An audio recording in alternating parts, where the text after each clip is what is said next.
Este es el logo de nuestra comunidad, de nuestra congregación, no de la misión, el de la misión cuadrangular, esos cuatro elementos que hemos conocido, pero este lo usamos para nuestra misión, nuestra congregación local de plenitud de vida, y tiene una razón de ser. Está basado en el Salmo 1, será como árbol plantado junto a aguas de reposo, que da fruto a su tiempo y su hoja no cae, y todo lo que hace prosperará. Pero también está basado en algo que está en Jeremías 17:8, me gusta como lo dice Jeremías 17:8, dice, porque será como el árbol. Esto que está diciendo Jeremías, escúcheme, quiero que lo entienda así de una vez por todas, y con esto ya lo dejo en paz, se puede inclusive dormir si quiere, pero esto es clave que lo entienda. Esto que voy a decirle ahorita es nada menos y nada más la intención de Dios, el plan que Dios tiene con usted. ¿Qué Dios quiere hacer con usted? Voy a decirle, porque será como el árbol plantado junto a las aguas, que junto a la corriente echará sus raíces. O sea, no está en el agua por encima como los manglares que está entre el agua, no, en lo secreto, en lo escondido, en el rincón de su cuarto, en su carro mientras maneja, donde nadie lo ve. Él tiene raíces que llegan hasta el río, que es el río del Espíritu Santo, que junto a la corriente echará sus raíces y no verá cuando viene el calor, ni se da cuenta de que las cosas se están poniendo difíciles por fuera, sino que su hoja estará verde, y en el año de la sequía no se fatigará ni dejará de dar fruto. Gloria a Dios. Dios le está diciendo a usted, eso es lo que tengo planeado hacer con usted. ¿Será que puedo? Sí, más o menos así. ¿Será que puedo? ¿El Señor me dejará, me permitirá hacer eso? Es lo que yo tengo planeado. Eso es lo que dice el Señor, es el plan que Dios tiene para con nosotros. Y es lo que da, digamos, el sustento argumentatorio de nuestro logo. El logo que nosotros decidimos usar es un árbol. El árbol no es lo que es especial. Lo especial es que está junto a las corrientes del Espíritu, y por eso tiene forma de Biblia abierta, no de Biblia cerrada, sino una Biblia abierta. Y por eso tiene 3 elementos, porque está fundamentado en nuestra doctrina, que es trinitaria. Y entonces ese árbol da fruto bueno por una sencilla razón, porque resulta que tiene sus raíces alimentándose del Espíritu de Dios. Y entonces, como está realmente alimentado del Espíritu de Dios, entonces su entorno es el entorno espiritual, es el entorno del Espíritu de Dios. Y como está rodeado del Espíritu de Dios, su fruto es el fruto del Espíritu Santo: amor, gozo, paz, paciencia, benignidad, bondad, fe, mansedumbre. Esa es la manera. Nadie puede dar fruto del Espíritu si sus raíces no están en el río del Espíritu y su entorno no es del Espíritu de Dios. Ahora mira lo que el Señor quiere hacer, eso, que tú tengas en la intimidad contacto con Dios. Así por fuera esté la situación como esté.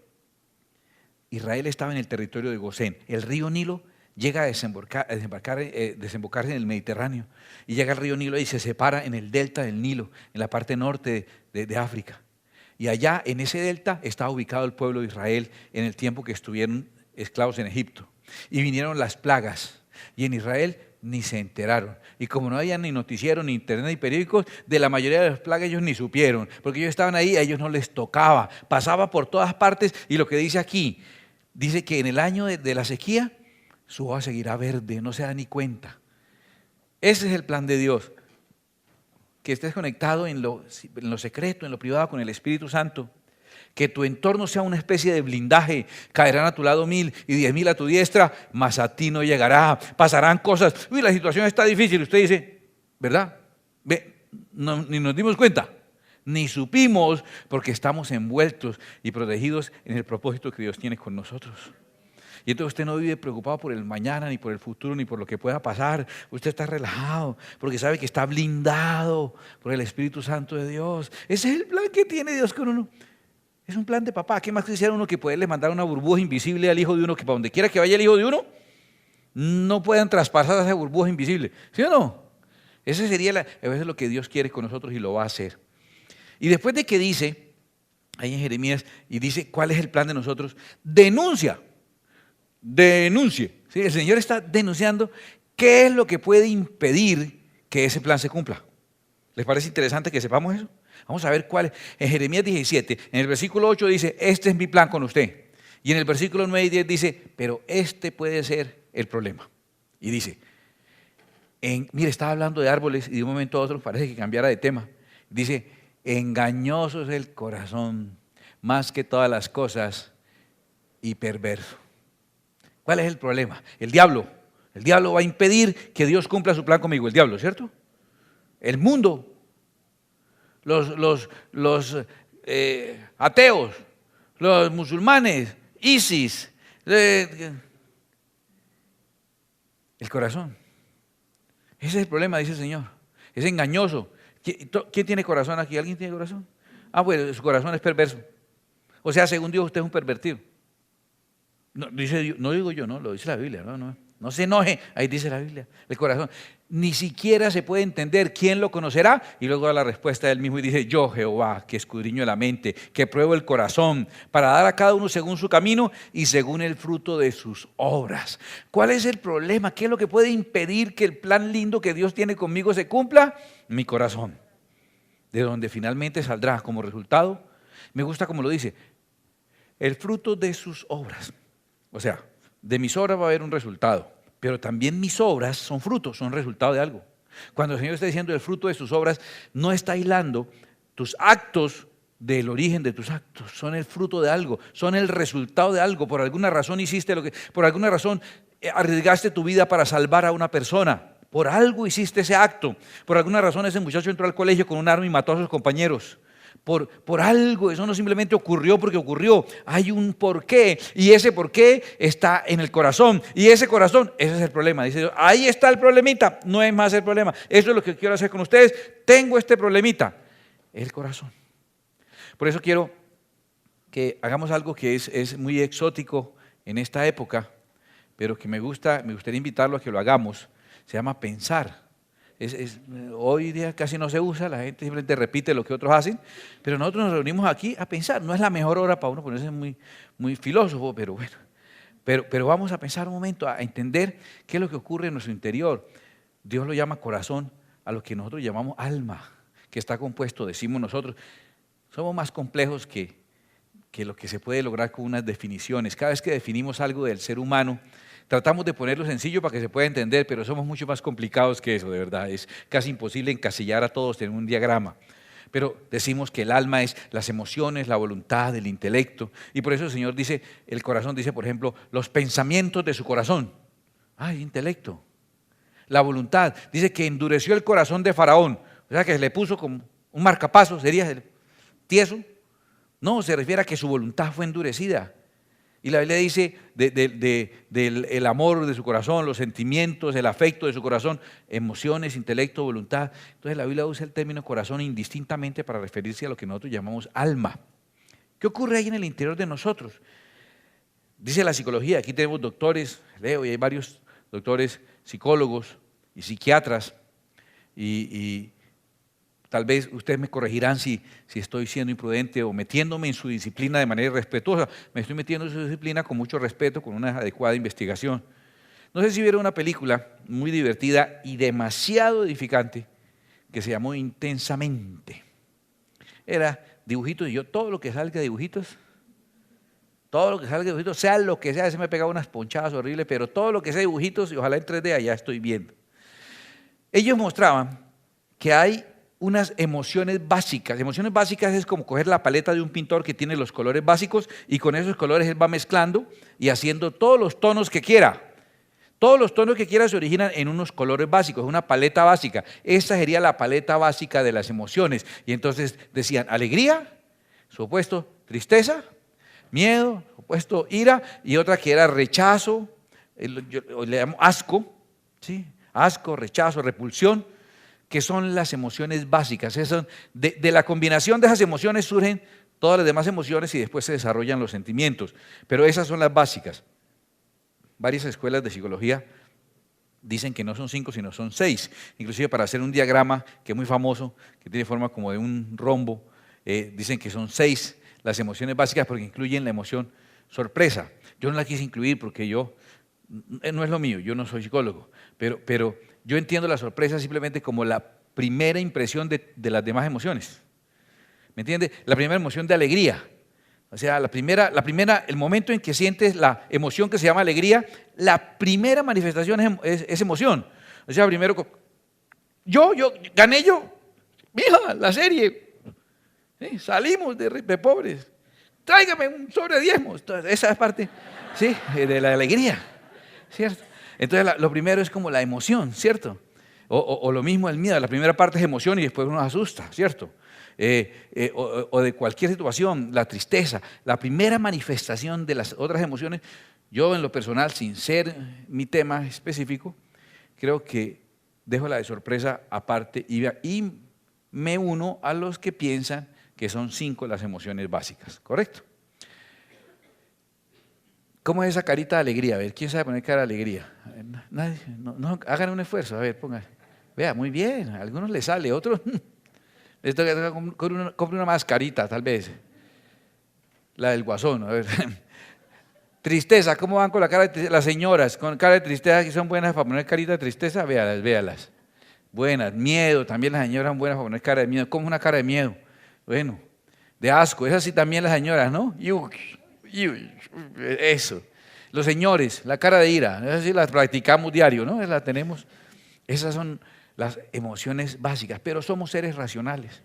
Entonces, ¿qué ocurre? La emoción es simplemente un agente externo, un estímulo externo, y la emoción son las respuestas neuroquímicas de tu cuerpo, de tu ser, a ese estímulo externo. Un estímulo externo, tus respuestas neuroquímicas son las emociones. Como somos racionales, siempre tenemos que ponerle un pensamiento a todo lo que ocurre. Siempre, para poderlo asimilar, para poder no quedarnos ahí y seguir avanzando a todo lo que ocurre, tenemos que ponerle un pensamiento, una parte racional. Se lo voy a explicar con un ejemplo. Usted está por ahí tranquilo cuando suena como un estallido terrible, usted brincó. Todavía no tiene miedo porque no sabe qué es. La primera parte de la emoción, dije yo, eso no lo dice la ciencia, lo digo yo, la primera parte de esa emoción fue sorpresa, ¿no? O sea, el totazo, queda uno ahí agarrado al techo con las uñas como un gato, ¿sí? Queda uno ahí, semejante totazo tan impresionante. Entonces, primera parte de la emoción y luego miedo, ¿cierto? ¿O no? Uno queda con miedo y inmediatamente ya tengo una emoción que se llama miedo. Tuve la de sorpresa al comienzo, ahora tengo la emoción que se llama miedo. Mira, no lo dije en la primera clase, pero es muy triste que haciendo mediciones lo que se ha llegado a encontrar es que las emociones negativas tienden a permanecer en uno y las positivas no tanto. Qué triste, ¿no? Qué tendientes somos a lo negativo. Usted lleva una tortica para su hijo de cumpleaños. Está feliz, ¿cierto? Y llegó y se le cayó la torta boca abajo. Ahora está triste. La alegría desapareció totalmente. No es que quedó en un proceso entre alegre y triste y entristeciéndose lentamente, ¿no? Usted quedó instantáneamente triste o furiosa o furioso, ¿cierto? La alegría desapareció, ¿correcto? Y entonces se sienta a llorar y alguien viene y trae otra torta nueva y se la pone ahí. Ya empieza a alegrarse. Y puede que nunca se alegre otra vez al 100%. Mire la tristeza cómo desapareció rápido la alegría y fue al 100%. Y mire que la alegría, ¿cómo hace para desaparecer la tristeza? De a poquito. Las emociones negativas tienden a permanecer más tiempo que las emociones positivas. Entonces usted, yo ese totazo tremendo, tiene miedo y usted ahorita tiene que ponerle un pensamiento a esa emoción que sintió. Tiene que ponerle un pensamiento. El pensamiento, ¿eso qué fue? Cuando uno dice, ¿qué fue eso? Esa pregunta suya, ¿qué fue eso? Es una pregunta racional diciendo, añádamele una explicación lógica a esa cosa antes de que me infarte. ¿Sí entiende? Una explicación lógica. Entonces le dicen, pues la puerta del balcón que usted la deja siempre abierta y el viento la cierra un día, esto va a dañar ese vidrio y usted no hace caso, pero usted lo está regañando, pero usted está añadiéndole una explicación lógica a esa emoción y entonces ahora la procesa, la asimila. La asimila tanto, que inclusive vuelve a sonar y a pesar de que tiene la primera parte de la emoción, la sorpresa la tiene, la parte del miedo ya no, porque lo asimiló. Así somos. Entonces lo siguiente que viene es un pensamiento. Tus pensamientos se van a mezclar con esas emociones. Cuando tú logras asimilar ya ese pensamiento unido o que explica o que asimila la emoción que lo produjo, entonces estás generando lo que se llama un sentimiento. Y ese sentimiento se une a toda tu configuración de sentimientos que tú tengas. Esas configuraciones de sentimientos que tú tengas. No es lo mismo un sentimiento que una emoción. El sentimiento es más elaborado y ha implicado un proceso de asimilación racional. No es simplemente una respuesta simplemente neuroquímica. Ya hay un proceso mucho más adelante y hace parte de tu carácter, de tu persona. Y entonces ahora, de esos sentimientos, tienen una ecualización diferente. A veces tienes más de uno que de otro. Salen o surgen tus estados de ánimo. ¿Qué es tu estado de ánimo? Es esa variabilidad que hay entre, imagínate que esto fuera como un rompecabezas en el piso, pero hay unos más altos que otros y se mueven y bajan y suben. ¿Cómo estás configurado esta mañana? Pues uno no sabe, ¿no? Cambia con el estado de ánimo, cómo te fue en los negocios, cómo te fue en la manejada hasta el trabajo, en qué época de tu periodo menstrual estás. Entonces, toda esa cosa altera variando el estado de ánimo. ¿Qué es la variación de estado de ánimo? La configuración de tus sentimientos. Eso es. Y de ahí generalmente es que surgen los actos. Lo puse con una naranjita ahí. ¿Por qué? Porque es un fruto. Porque fíjate que finalmente el acto es un resultado de un proceso. ¿Te diste cuenta? Y ese acto tuyo ahora se convierte en el originador de una emoción. En ti y en los demás. Tus actos terminarán siendo un estímulo generando en los demás. Ese acto tuyo, la forma en que saludaste, generó en los demás tristeza, alegría, miedo. ¿Te das cuenta? Y en ti mismo, tus conductas. Y es un ciclo ahí interminable. No ocurre con los animales. Como no son racionales, entonces ellos simplemente identifican un estímulo que les puede representar peligro. Entonces ellos inmediatamente identifican eso y entonces sienten la emoción instantánea que corresponde a ese estímulo. Y es miedo. Y el miedo genera la tendencia a una de dos respuestas: lucha o huida. Tienes miedo y entonces ahora te preparas, el cuerpo, mira, es una maravilla, yo te voy a contar. El cuerpo inmediatamente recibe ese estímulo, el rugido de un tigre, una jirafa oyendo el rugido de un tigre, imagínate, o de un león. Oye el rugido, inmediatamente su cuerpo empieza a segregar adrenalina por todo su cuerpo. Mire las reacciones que ocurren. Resulta que ahora, escúchame, ahora van a necesitar un mayor flujo de sangre porque van a necesitar moverse con más fortaleza, con más rapidez, van a necesitar resistir más corriendo o algo así. Entonces empieza a haber una mayor, necesitamos que circule más sangre. Entonces, ¿qué hay que hacer? ¿Qué hay que hacer para que circule más sangre? Acelerar las pulsaciones del corazón. Entonces la adrenalina acelera las pulsaciones del corazón y entonces cuando tienes miedo, ¿qué pasa? Te empiezan los pálpitos, ¿no? Empieza el corazón, se acelera a 1000, el corazón se le pone... ¿Recuerda la última vez que estuve en un roller coaster, en una montaña rusa? ¿Recuerda cómo? Eso es, el corazón se está moviendo ahí a 1000. Y entonces circula más sangre por todo el cuerpo. Como circula más sangre por todo el cuerpo, esa sangre necesita ser oxigenada. Entonces, ¿qué se acelera también? La respiración. Entonces, está respirando más fuerte para que circule más la sangre. Pero mire lo que hace la adrenalina también.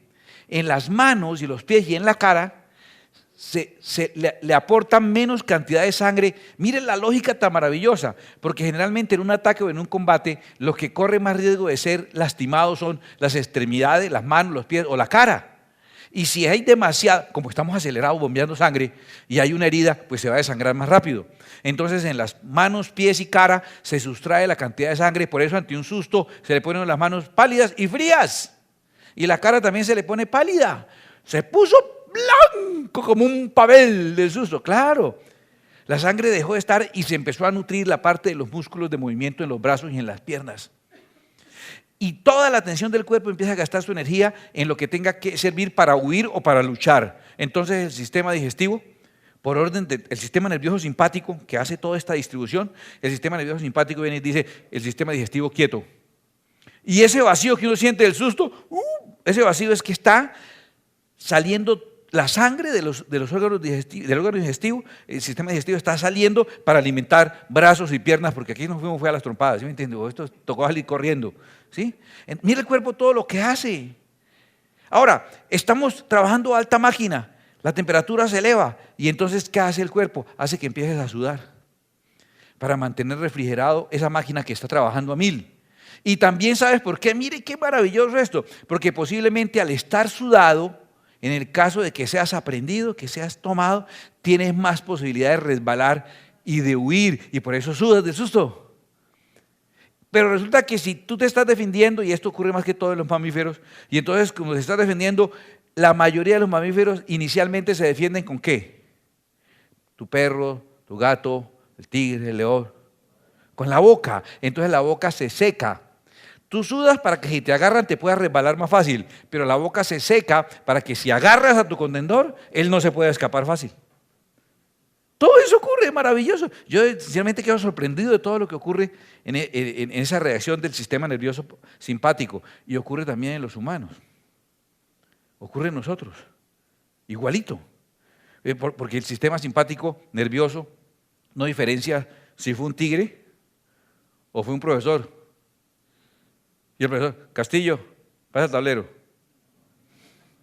Los mismos síntomas, ¿o no? Los mismos. Las manos sudosas, se pone pálido, se le ponen las manos frías, se le acelera el corazón, el sistema digestivo, ¿cierto?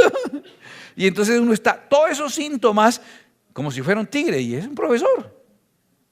Cuando le vas a hablar a alguien que te gusta, cuando vas a hablar en público, todas esas sensaciones, y vea, ¿qué le van a hacer? Nada, pero está uno, el sistema simpático no diferencia entre profesor y tigre, y auditorio. El sistema simpático simplemente siente ese estímulo y dispara todas esas sensaciones. Esas sensaciones después, más elaboradas, llegan a ser un sentimiento. Y entonces el animal que está en peligro empieza a sentirse angustiado. Probablemente empiece a bramar o a gritar o a ladrar, a maullar, de alguna manera de pedir apoyo, solidaridad o de pronto asustar al posible atacante, ¿cierto?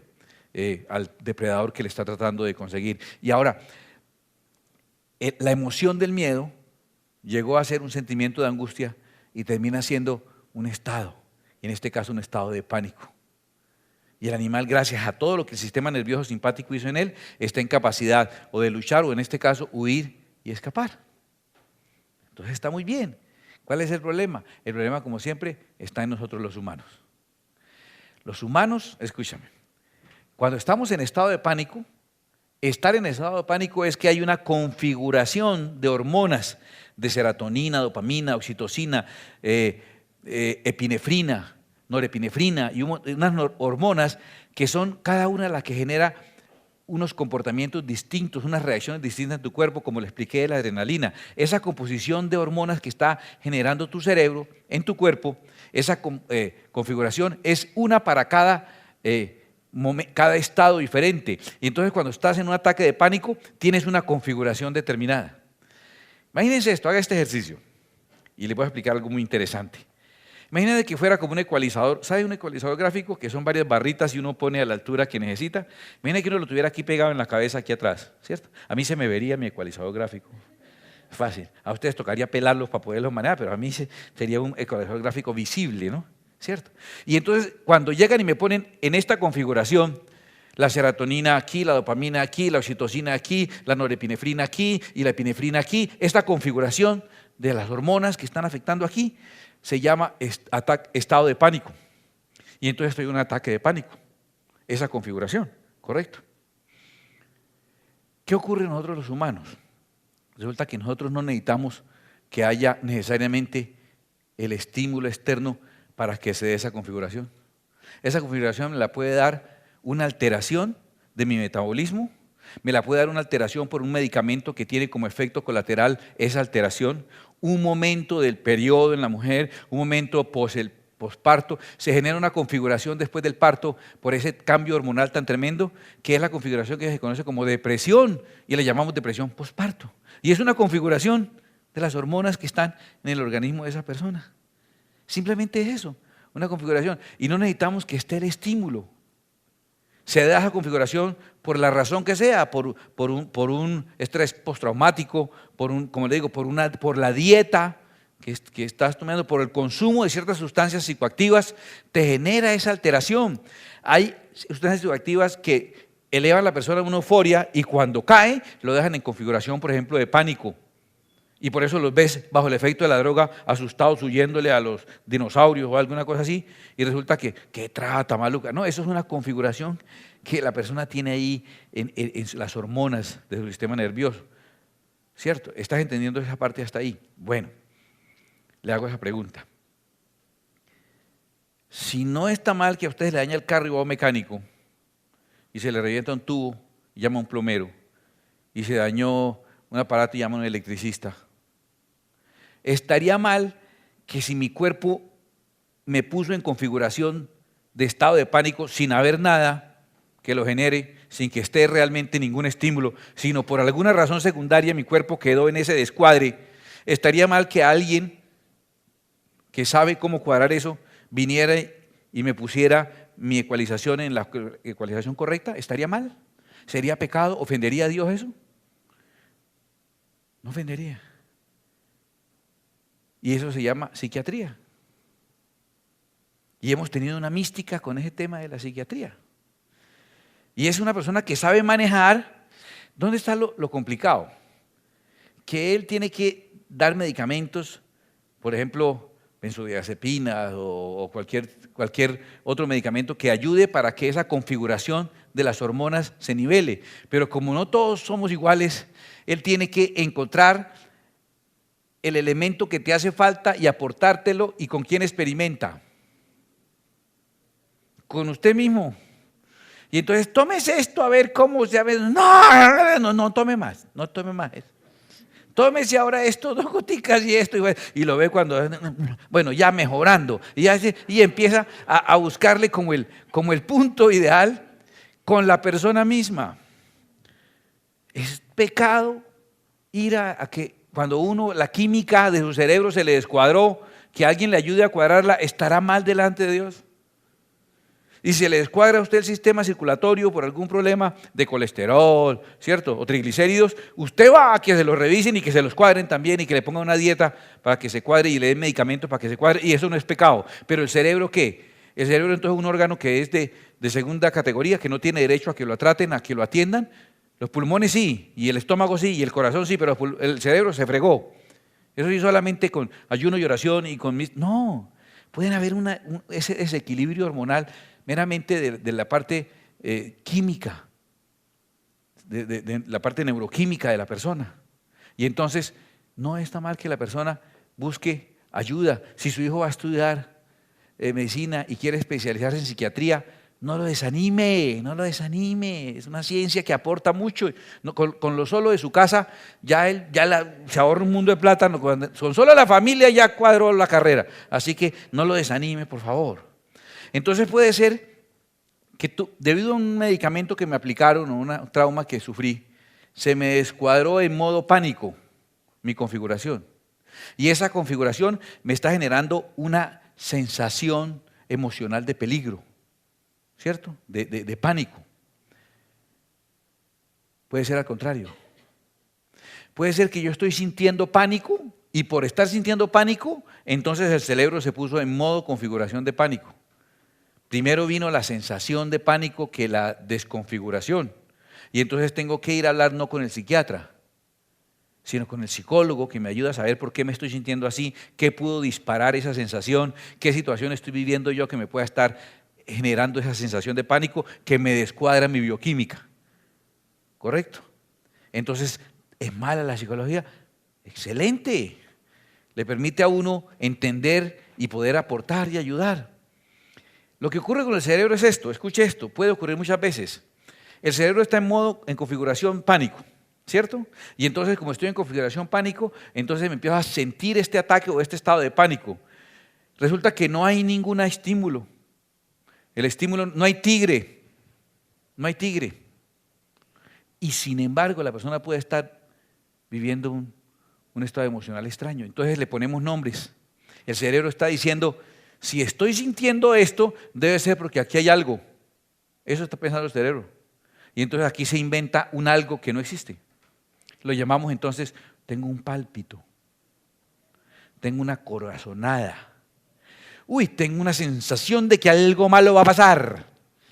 Y le ponemos nombres de lo que sea y ese cerebro diciendo, si tengo esta configuración y tengo esta sensación de pánico, entonces debe ser porque hay algo afuera que lo está generando. Y como no hay nada, entonces debe ser algo que va a pasar porque todavía no ha pasado. Entonces debe ser algo que va a pasar. Porque todo no ha pasado, entonces debe pasar dentro de poquito. Y empiezan a vivir de esa manera. Y mucha gente vive así. Y mucha gente vive con luchas emocionales aún en nuestras iglesias. Viviendo en depresiones, en angustias, en alteraciones de su bioquímica o alteración de sus emociones. Y entonces empiezan a proyectar eso a su entorno, como si eso fuera real. Ya vimos que entonces que el tema de los actos es un resultado de todo este proceso. Date cuenta, del manejo de las emociones, de los pensamientos, de los sentimientos, del estado de ánimo y finalmente de los actos. El problema realmente, para que Dios cumpla el plan de hacerte un árbol frondoso, estable, que no importa las circunstancias que venga, esté fortalecido, ánimo, que su hoja no caiga, que esté próspero y bendecido, el gran obstáculo es ¿qué? Engañoso es el corazón. los problemas ahí con el corazón. Esto lo dijo el Señor Jesucristo. Usted que acostumbra a contradecir lo que dice Richard, está bien, pero lo dijo el Señor Jesús, no se puede contradecir. Mateo 12:35, Jesús dijo, el hombre bueno del buen tesoro del corazón saca buenas cosas. El hombre o la mujer, el humano, ¿no? Y el hombre o la mujer mala o malo del mal tesoro del corazón, pues saca cosas malas. Es de ahí. Entonces el problema ni siquiera son los actos. ¿Te estás dando cuenta de lo que dice Jesús? No son los actos. El problema es el corazón. Y entonces el Señor dice en Mateo 15, 18 y 19, pero lo que sale de la boca del corazón,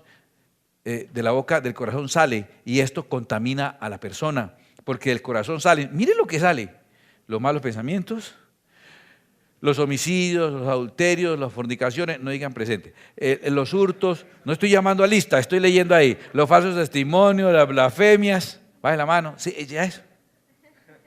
¿Qué son esos actos? Acabamos de descubrirlo.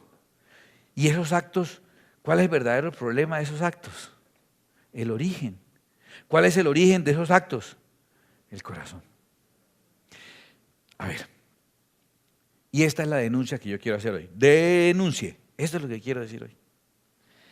Que en la cultura cristiana, especialmente la cristiana evangélica o protestante, como nos han llamado, en esa cultura hemos identificado las acciones malas, las acabamos de nombrar, esa lista está clara ahí, los adulterios, las fornicaciones, los homicidios, y hemos aprendido a huirle, a ponerle traba, a estorbarlas y a huir de ellas y a apartarlas de nosotros. ¿Usted no le saca el quite a un hurto? No le saca el quite a un hurto. ¿Quién no le saca el quite? ¿Ves que ya está? Uy, ¿no es cierto? Ya como que está rimando mucho, está hablando con el celular, lo guardo. ¿Por qué? Porque está sacando el quite a un hurto. Y si usted lo invitan a participar de algo, le dice, venga aquí, que vamos. Usted no, porque es un acto. Usted no, el acto es malo. Una fornicación. Espero que, sí, cierto, esto es malo, ¿sí o no? Están como callados, dijo la pastora. El adulterio. No eso no es conmigo, ¿cierto? Y uno tiene hasta su mística. Yo recuerdo que estudiaba en la universidad, vivía en La Concordia, tenía que subir hasta la 27 en el Parque Turbaya a coger Soto La Joya, pero era la universidad, y luego Unidos de para acá me dejaba y bajaba por la 50. Y en una esquina había una casa donde había una señora que era bruja y atendía gente y hacía sus trabajos de hechicería. Y yo no pisaba ese andén. Yo cuando pasaba en esta casa bajaba al pavimento y bajaba por el pavimento y no pisaba el andén, de para arriba y de para abajo. Así me atropellaron un carro, yo no pisaba el andén de la casa esa de la bruja. Y a veces venía con compañeros y hablando cuando de pronto yo bajaba y volví a subir. Está loco. Pero yo era algo que yo no le decía a nadie qué era, pero yo tenía eso. Porque uno las cosas malas las rechaza. Hubo un tiempo que en mi mística yo rechazaba un muñequito gordito negro que ponía en las tiendas, que decían que era Buda, un Buda, negrito, en las tiendas ponían eso. Yo llegaba a comer algo, así hubiera pagado, veía un matacho de eso y yo me largaba. Así perdiera lo que había comprado. Y me la tenía montada a mí el gordito ese porque siempre lo ubicaba después de que había pagado. Sí. Entonces estaba comiendo algo, comida de esas sanas que uno comía en la juventud, una clusoa con chocorramo, por ejemplo, dulce con dulce, sin ningún problema, ¿cierto? Y después para bajarlas un dulce celis, para bajar después la cosa. Y después de que había pagado el primer mordisco de chocorramo, el gordito. Ahí dejaba todo y me largaba. Porque es que uno tiene ese rechazo. Usted no oye malas palabras y usted siente, antes inclusive los que fumaban, ahora está oliendo a cigarrillo, ¿qué pasa con usted? Se va y el trago, y las cosas inmorales, y cosas, eso, hemos aprendido a tener rechazo hacia las malas acciones que son pecado contra Dios, porque daremos cuenta cada uno de las obras que hicimos en el cuerpo, dice la Escritura. Mire lo que dice 2 Corintios 5:10, porque es necesario que todos nosotros comparezcamos ante el tribunal de Cristo para que cada uno reciba según lo que haya hecho mientras estuvo en el cuerpo, sea bueno o sea malo, que quede muy claro. Presentaremos delante de Dios por los actos, por las acciones. Pero escuche lo que dicen los versículos anteriores. Hablando de la muerte, Pablo dice, pero confiamos y más quisiéramos estar ausentes del cuerpo y presentes al Señor. Esa es la visión que tiene Pablo de la muerte. Pero luego llega y dice, por tanto, procuramos también, o ausentes o presentes, serle agradables. ¿Les suena parecido algo eso? ¿Serle agradable? ¿Les recuerda algo? Elijo serle agradable a Dios. Elijo agradar a Dios. Y entonces parece que vamos a ser juzgados por las acciones. Por las acciones, es pecado contra Dios. Pero resulta que no solamente vamos a ser juzgados, sino que además de eso hemos decidido serle agradables a Dios. Y entonces no importa solamente cuidarse, ese celo que usted tiene de no hacer malas cosas, lo felicito, siga así. Pero atención, tiene que tener celo de no tener malos estados de ánimo. Tiene que tener celo de no tener malos sentimientos. Tiene que ser celoso de no tener malos pensamientos. Tiene que ser celoso de manejar las emociones negativas. Eso está muy complicado. Mira, tienes que huir, no solamente de las malas acciones, sino de todas esas demás cosas también. Porque resulta que las acciones no son solas. La acción finalmente vino aquí, en esta cascada, y llegó aquí a la acción. A ver, un ejemplito que nos ayude. Una emoción. Ira. Un tipo lo cerró, usted le pitó y bajó el vidrio y le arrió toda la familia. ¿Cierto? Me sacó a pasear a la nonita. ¿Sí me entienden? Y entonces, inmediatamente siento, primero sorpresa, ¿cierto? Que ya les enseñé, y después ira, ¿no? Estoy yo ira. Le dice, airaos, pero no pequéis, ¿cierto? Quiere decir que lo que venga después de la ira, de ahí para adelante es pecado. Entonces yo sentí la ira y después empiezo en mi imaginación, en mi mente, a decir, miserable, no sé qué, y si no puedo hacerle nada, entonces me imagino que yo pudiera cogerlo y no sé qué, ojalá se estrelle por ahí, no sé qué, cuando, y yo estoy pensando, soy el pastor ninja y que fui, cogerlo acá, y le dice, o que un día llega a pedir un favor a alguien, a un juez, y el juez es de mi iglesia, y yo le digo, no, entonces empieza uno con el pensamiento a tratar de darle espacio a esa emoción. Y ese pensamiento que está alimentando esa emoción termina volviendo un sentimiento. Y entonces yo estoy con un sentimiento de rencor. Y lo tengo ahí, estoy rencoroso. Y después de que estoy rencoroso, entonces se me vuelve un estado de ánimo vengativo, malgeniado. Ese sentimiento, ¿quién llena un sentimiento de rencor? ¿Quién va a estar feliz? Entonces mi estado de ánimo se vuelve un estado de ánimo negativo, tóxico. Y el tipo que me madrió ya se fue. Y yo voy con mi estado de ánimo, ¿para dónde? Para mi casa. Y mi estado de ánimo lo va a manifestar ¿a quién? Mi esposa, mis hijos, el pobre perrito que salió a saludar. ¡Eche para allá, perro! ¿Sí? Termina pagando los platos rotos los que no son. Mis acciones empezaron a ser negativas, ahora sí, y estoy pecando. Pero no pequé aquí, realmente empecé desde allá. Y usted dirá, entonces me porté mal, pero bueno, no le hice nada malo. Pero resulta que más adelante el tipo necesitó entrar y usted estaba ahí. Y usted puede darle vida si quiere. Padre, tú eres justo. Mía es la venganza, yo pagaré, dice el Señor. Y usted se va a quedar ahí. No voy a trabajar hoy, pero aquí me quedo. Resulta que también las omisiones son pecado. ¿Qué son las omisiones? Dice Santiago 4:17, al que sabe hacer lo bueno y no lo hace, le es pecado. Entonces no solamente fue que no le hice nada malo, y los cristianos nos enfocamos aquí, mire, me madrió y todo, y yo no le hice nada malo, sí, pero no le hizo nada bueno que pudo haberle hecho. Tuvo una emoción que no la manejó adecuadamente, la alimentó con pensamiento, se volvió un sentimiento, terminó siendo su estado de ánimo y usted está tranquilo porque no hice nada. Entonces yo le voy a decir esto para que lo entienda, no pecó contra Dios, porque Dios va a juzgar qué es, dice la Biblia, nuestros actos, y usted no hizo nada malo, no pecó contra Dios, pero al no huir de esas otras cosas, ¿dónde está su deseo de verdad de elegir agradar a Dios? Voy a decirle contra quién pecó. Atención, nos hemos enfocado religiosamente aquí, no hago cosas malas, pero debiéramos huir de los malos estados de ánimo. Huye de esos malos estados de ánimo. No, es que yo también tengo mis momentos, también tienen que entender, ¿para qué? ¿Qué le aporta? Ni a su salud le hace bien. Salga de ese estado de ánimo, rechácelo, no se quede ahí. De esos sentimientos negativos, ¿qué hace sintiendo rencor todavía bravo? Sentimiento negativo en la misma iglesia. Personas que le tienen su inquina a otra persona de la iglesia. Uy, no, es que yo ni me le arrimo. No, yo no me les siento al lado. Y piensan ir a la eternidad a vivir juntos y el Señor los va a poner, yo lo conozco, los va a poner en el mismo camarote, yo lo conozco. Y se odian y el camarote el uno con el otro, imagínense.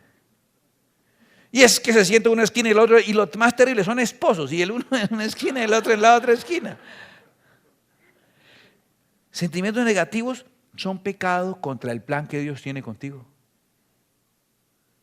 ¿Recuerda que dijo que el problema era el corazón? Juicio por los actos, pero el problema para el plan de Dios se origina en las otras cosas. Estás pecando contra el plan que Dios tiene contigo, con esos pensamientos inadecuados. No, pero no hice nada malo, pero su mente está pecando. Ese pensamiento negativo, esa morbosidad. La Biblia dice inclusive que si ya en su mente le dio capacidad a un pensamiento sexual inmoral, ya es como si hubiera cometido adulterio. Y en la iglesia pasa, no pasa nada, fue respetuoso. Yo soy de los hermanos que saludo apretado a las hermanitas jóvenes, ¿cierto? Las pobrecitas casi las desnucan ahí. Esa amabilidad de ese hermano, esos viejitos verdes, ¿sí? Hermanitos verdes, perdón. Pero los pensamientos, está divina la hermanita, divina la hermanita. Pensamientos. Y le damos espacio a los pensamientos. Y darle siempre mala intención a todo, y darle siempre malicia a todo. Y no manejar adecuadamente las emociones, no cortarlas ahí, sino sumarles pensamientos, volverlas a un sentimiento, dejar que alteren nuestro estado de ánimo. Y nosotros felices porque no hicimos, y yo le digo, no hicimos lo malo, pero tampoco hicimos lo bueno. Estamos pecando, pero no estamos pecando contra Dios. Porque no hice nada malo, lo felicito, no hizo nada malo, entonces cuando sea juzgado por lo que hizo o no hizo, le va a ir bien. Pero está pecando contra el plan de Dios, el plan que Dios tiene, de darte una vida de verdad bendecida en abundancia, de darte una vida de plenitud. ¿Sabes quién está saboteando ese plan? Tu corazón. Tu corazón. Personas en las iglesias, esta mañana el noticiero, el mediodía, casi 100 millones de personas en los Estados Unidos sufren enfermedades mentales de algún nivel. Casi 100 millones de personas. La cantidad de pastores que están entrando en crisis. Yo estoy superando ya, por la gracia de Dios, un diagnóstico de TAC, de trastorno de ansiedad generalizado. Tal vez sean las primeras veces que lo confiese, pero tuve que buscar asesoría psicológica, psiquiátrica. Algún tiempo traté de estar medicado, no me funcionó la parte de medicación. El pastor no es casi espiritual, no, oraba y ayunaba y metido con Dios tremendamente, pero la configuración química se alteró por la edad, por la razón que sea, por las situaciones, por sentir demasiado estrés, demasiado peso. En lo que va del año, 2 pastores se han suicidado. Personas que aconsejaban a los otros dándose un balazo, envenenándose, cristianos sufriendo. Usted no tiene idea del sufrimiento que está teniendo una persona que está al lado suyo, de ansiedad, de depresión, de estrés, pasando por situaciones. Y voy a decirle, todo empezó con una pequeña emoción que la dejaste entrar, que le diste importancia. ¿Sabes qué aprendí con todo esto que viví? Y por eso puedo hablarles de esto con algún nivel de autoridad, después de años de estar tratándome y estudiando y clamando de Dios, y les puedo orientar un poquito. ¿Sabes qué les puedo decir? Hay que matarlas cuando están pequeñas. Los problemas emocionales, escúchame, son como las cucarachas. Si usted ve una, quiere decir que hay miles por dentro. Quiere decir que hay miles por dentro. Y si no ve ninguna, no hay garantía de que no hayan. Y si ya ve muchas por fuera, está perdido ya. Así son los problemas emocionales. Cuando se manifiestan, son la punta del iceberg. El problema está ahí, latente, haciendo peso, pero empezó con algo pequeño. Y cuando era pequeño lo podías manejar. Aprende a manejar las cosas cuando están pequeñas. Si sabes que esa música te deprime, si sabes que ver esa película siempre te pone a pensar en cosas de violencia, en cosas malas, si sabes que siempre que hablas con esa persona siempre sales de esa visita deprimido, ¿o no? Sales sintiéndote mal con Dios. ¿Por qué vas? ¿Por qué sigues compartiendo con esa persona que siempre te roba la paz? Bueno, el esposo toca y la esposa toca seguir. No estoy diciendo, el pastor dijo, no. Ya ustedes decidieron unir su vida, ¿cierto? Pero si es una persona que usted no está ligado a esa persona y siempre le roba la bendición y el gozo, siempre tiene algo negativo que decir de todo. Lo va a contagiar a usted de esa cosa negativa.